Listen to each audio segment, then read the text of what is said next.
네, 증시 오늘간의 본격적으로 시청자가 궁금해 시간으로 시작해 보겠습니다. 주식디자인연구소 박정식 대표와 함께 할게요. 어서 오세요. 네, 안녕하세요. 네, 안녕하세요. 네.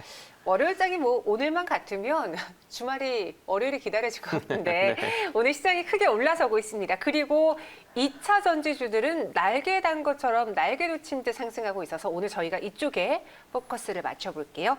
첫 번째 종목은 이제 3대 종목을 봐야 되잖아요. 그중에 삼성 SDI 체크해 보겠습니다. 마침 뭐 2차 전지 여러 가지 호재가 더해지고 있는 가운데 바이든이라는 키워드까지 더해졌습니다. 삼성 SDI 과연 100점 만점에 몇 점 줄 수 있을까요? 예, 일단은 많이 올라왔지만 네. 그래도 더 올라갈 수 있는 여력이 있고 우리가 기술적으로 대응 여력이 있으니까 50점입니다. 예, 또 왜 이러시나요? 50점을 주셨는데 뭐 가격을 조금 권유하시는 거예요? 제가 이제 저번에도 이제 이야기해드렸지만 네. 기술적으로 접근하는 건 다 50점이에요. 기술적으로 봐야 되기 때문에 예. 알겠습니다. 수급은 긍정적이지만 네네. 지금 가격대에서는 기술적인 전략이 필요하다. 그래서 50점밖에 줄 수는 없다. 이야기해 주셨고요. 투자자분들의 생각은 사실 지금 불탄 듯 보입니다. 미국 전기차 시대 개막하면 배터리 공급 어떻게 해? 트럼프 대통령 때문에 미국의 전기차가 못 열렸는데 바이든 친환경차로 다 바꾼다고 하니까 2022년이 아니라 당장 내년부터 배터리 부족 사태 올 거다. 배터리 회사 뭐라도 사놔라라고 이야기를 하고 있고요. 또 반대로 그렇게 보신 분도 있네요. 너무 과속 아닐까라고 보시는 분들도 있어요. 이 배터리 3사가 오늘도 강세를 보여준 배경에는 벌써 앞에 있었던 것처럼 바이든 후보의 정책이 큰 몫을 했나 봐요. 네. 큰 몫을 한 것 같아요. 네, 죄송해요. 네. 일단은 네. 지금 바이든 후보의 정책을 보면 신재생 에너지에 2조 4천억 달러를 투자하겠다. 그리고 미국 전역에 50만 개 정도 수준의 이 전기차 충전소를 설치하겠다. 이렇게 좀 공약을 걸면서 이 전기차 그리고 이 배터리 섹터가 긍정적인 흐름을 보이고 있는 것으로 현재 보여집니다. 또 그것뿐만 아니라 이 파리기후 협약 복귀 선언까지 하면서 앞으로 이 친환경 정책을 가속화할 수 있는 가능성이 열리고 있습니다. 네, 그럼 삼성 SDI가 50만 원까지도 지금 뚫어냈어요. 53만 3천 원까지 올라왔는데 최근 뭐 분할 이슈로 애먹던 LG화학이 오히려 또 봐서 수익을 보지 않았을까. 네. LG화학을 털고 일로 오신 분도 있을 것 같아 네네. 보이거든요. 삼성 SDI만의 매력은 무엇인지 가격 전략까지 세워볼까요? 삼성 SDI는 일단 LG화학이 잠깐 주춤한 사이에 이제 후발주로 좀 부각을 받고 있는 격이기 때문에 조금 더 상승할 수 있는 여력은 현재 있어 보입니다. 그래서 1차적으로 저항 라인만 일단 제가 언급을 드리면 네. 56만 7천 원 정도 부근이 1차적 저항 라인이 될 수 있고 56만 7천 원을 만약에 돌파를 하게 된다면 61만 원짜리까지 상승력이 나타날 수 있습니다. 그래서 56만 7천 원 저항 여부 한번 체크 한번 해보시고요. 돌파가 된다면 61만 원짜리까지 노려보시기 바라겠습니다. 네, 삼성 SDI는 61만 원의 목표 주가, 손절가 51만 원 제시했는데 사실 2차 전지주 하면 딱 3대장 가장 먼저 떠올라야 되잖아요. SK이노베이션, 삼성 SDI, LG화학. 네. 그중에서 LG화학은 저희가 뭐 분할 이슈로 말이 네. 많아서 이거를 뭐 또 소개를 해드리긴 좀 그런 것 같은데 이 3대장들은 전략을 똑같이 세워도 되는 거예요? 아니면 각각의 무언가 차이점이 있어요? 차이점이 좀 있죠. 이제 LG화학 같은 경우에는 이미 이제 자산 가치 대비 많이 부각을 받았고 네. 지금 올라가고 있는 삼성 SDI 같은 경우도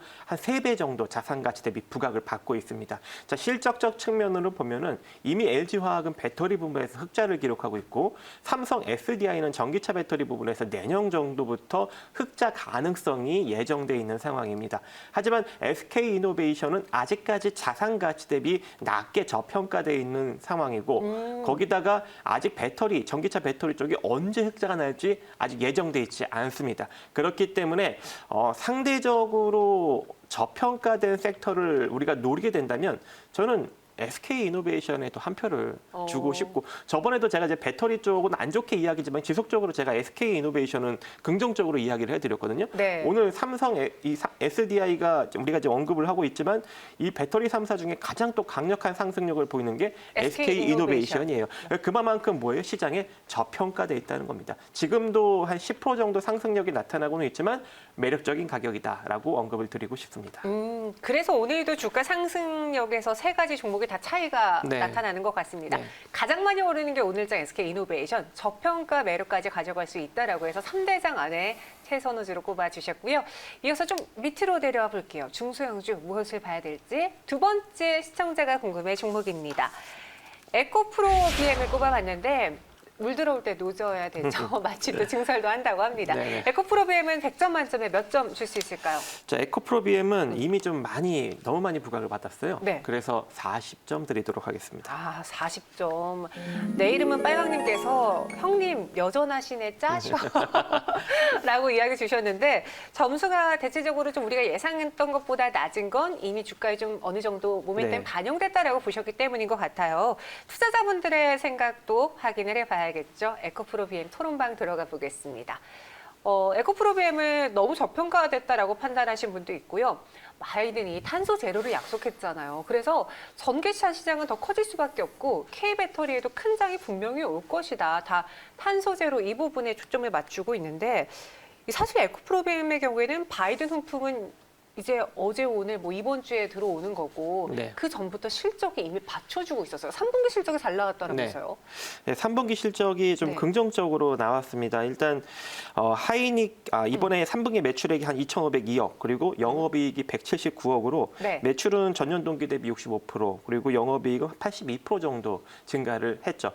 일단은 이 에코프로 BM 같은 경우에는 이미 시장에 많이 부각받았어요. 자산 네. 가치 대비 7.9배. 현재 지금 부각을 받고 있기 때문에 이 하이니켈 양극화 물질 중심으로 사업을 재편을 하고 이쪽에 조금 뭐 사업 포지션을 늘려 나간다고 해도 이미 상당히 많이 자산 가치 대비 부각을 받고 있는 형국이라 우리가 여기서 이 시점에서 대시세를 노리기에는 어려워요. 그래서 그냥 적당한 수준에서 치고 빠지는 그냥 가격 매매 정도만 여러분들이 접근을 하시면 좋을 것 같습니다.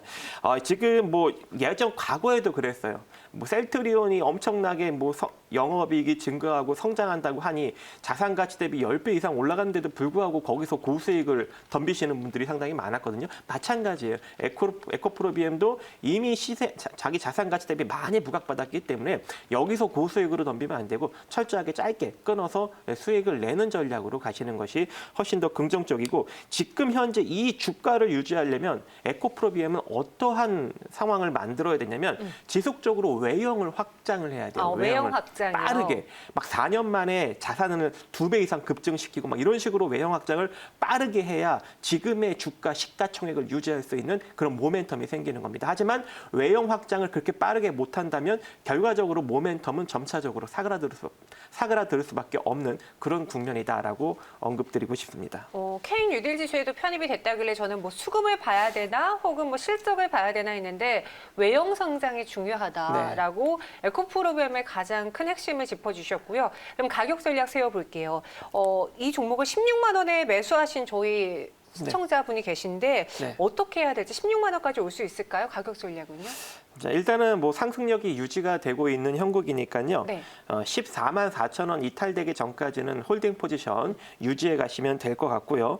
이탈되지 않고 이대로 상승력 나타난다면 지금 현재 그 매수하셨던 16만 원짜리가 1차적 저항점이 될 것 같습니다. 그래서 16만 원까지 올라오면 일단 정리하신 다음에 다시 기술적인 재접근 전략을 세우시는 것이 긍정적이다라고 판단이 됩니다. 저희 16만 원에 매수하셨다고 했는데 우선 단기적인 목표 주가 16만 원 제시해드렸고요. 손절 가격 14만 4천 원 제시했으니까 이 전략도 참고해 보세요. 그리고 저희가 앞서 이제 SK이노베이션 다뤄볼 때 채팅방에 이런 글들이 올라왔더라고요. SK이노베이션은 정유가 자꾸 발목을 잡고 있는데 네. 그래서 저평가 받고 있는 거 아니에요? 혹은 LG화학하고 소송 벌여서 저는 안 샀는데 했는데 그 부분은 문제가 안 되나요? 네, 뭐 석유화학 같은 경우에는 어차피 우리 경제가 살아난다면 네네. 다시금 또 긍정적으로 살아날 가능성이 존재하잖아요. 그렇죠, 네. 그렇기 때문에 오히려 이렇게 업황이 안 좋을 때 매수 기회, 이렇게 업황이 안 좋을 때 주가가 내려갔을 때가 우리가 저점 매수 기회가 되지 않을까라고 생각을 합니다. 이미 업황이 좋고 주가가 한참 올라가 있는 종목을 더 좋다고 이렇게 덤벼드시는 분들이 상당히 많은데 네. 그렇지 않아요. 안 좋을 때 사는 게 더 긍정적인 결과를 빠르게 낼 수 있고 고수익을 낼 수 있는 지름길이다. 주가도 지금 거의 뭐 안 올라가지 않았습니까? LG화학, 삼성 SDI 이미 우상향 기조 상당히 많이 만들어냈는데 현재 SK이노베이션은 하나도 만들어내지 못했어요. 그래서 여러분들이 오히려 그 두 종목보다 더 안전하게 노릴 수 있는 그런 종목이 될 것 같습니다. 네, 알겠습니다. 에코프로비엠까지 와봤고요. 이번에는 더 작은 종목, 그런데 오늘 투자자들의 관심을 끌고 있는, 주목을 받고 있는 EID를 체크해 보겠습니다. 사실 저도 이 종목이 동전주라서 이 종목을 점검하는 게 적절한가 고민을 했는데 그래도 이럴 때 뛰어 들어가고 싶으신 분들 분명히 있을 것 같아서 EID 혹은 동전주들 2차 전지 영향을 어떻게 받는지 한번 체크해 볼게요. 뉴딜의 바이든까지 호재로 얻고 현재 구간 상한가까지 올라왔어요. 네. EID는 100점 만점에 몇 점 줄까요? EID 50점 드리도록 하겠습니다. 50점. 한 줄 평으로는 이 종목도 기술적인 접근이 기술적 필요하다. 접근. 네. 급등으로 인해서 의견 주셨고요. 이 아이디를 어떻게 투자자분들은 발굴하셨는지 한번 토론방으로 들어가 보겠습니다. 오늘 이렇게 급등한 거는 이제 몸집이 작은 데다가 이슈까지 더해져서 몰린 게 아닐까 싶은데 수주량 대박이구나, 거래량도 좋고라고 평가해 주신 분 있고요. 이건 진짜 계속 버티면 효자 종목 되겠다라고 글 올려주신 분도 있는데 EID가 어떤 회사인지 오늘 상한가를 기록하고 있는 이유가 무엇인지 한번 배경부터 짚어볼게요. 네, 일단 EID는 그 유류 도매 사업을 하고 있는 회사입니다. 그리고 오일머니 서비스를 원래 영위하던 업체였는데 네. 좀 사업 다각화를 하기 시작했죠. 그러면서 이 화장품 제조, 판매, 수출도 영위하고 있고 이 화장품 브랜드는 모베이라는 것을 2017년에 지금 런칭을 해서 지금까지 유지하고 있고 18년에는 색조 화장품 브랜드 이 드레스킨을 또 런칭을 시켰습니다.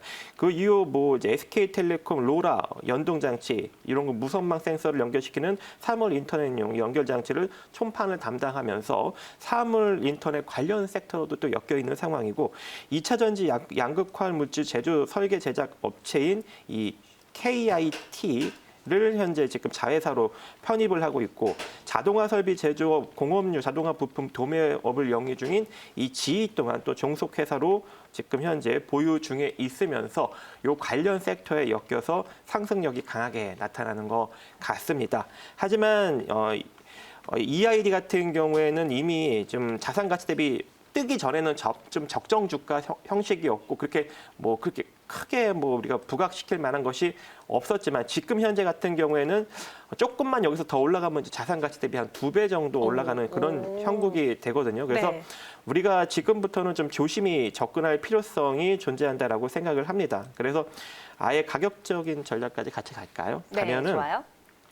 자, 이렇게 볼 수 있을 것 같아요. 일단 1차적으로 우리가 노릴 수 있는 자리는 450원짜리입니다. 그래서 현재 보유하신 분들만 접근이 가능하겠죠. 그래서 450원짜리에서 1차적 매도 관점으로 여러분들이 접근하시면 좋을 것 같고 만약에 450원짜리를 생각보다 좀 강력하게 돌파를 하게 된다면 450원 이탈되기 전까지만 보유 포지션 유지하시면서 620원짜리까지 노려보시면 좋을 것 같습니다. 네, 320원의 매수가, 목표 주가는 450원 제시해 주셨어요. 근데 이렇게 작은 종목도 포함해서 전체 2차 전지주들이 많잖아요. 근데 제가 듣기로는 이 배터리 시장의 진입 장벽이 조금씩 낮아지면서 추후에 공급 과잉으로 단가 인하 압박을 받지 않을까. 그래서 이 부분 조심해야 되라고 보신 분들도 있는데 전체적으로 2차 전지주 아직도 사도 괜찮은 건지 오늘도 저희가 첨보랑 일진 머티리얼즈에 대해서 물어보신 분도 있거든요. 네. 이 종목에 대해서도 좀 언급해 주실 수 있으세요?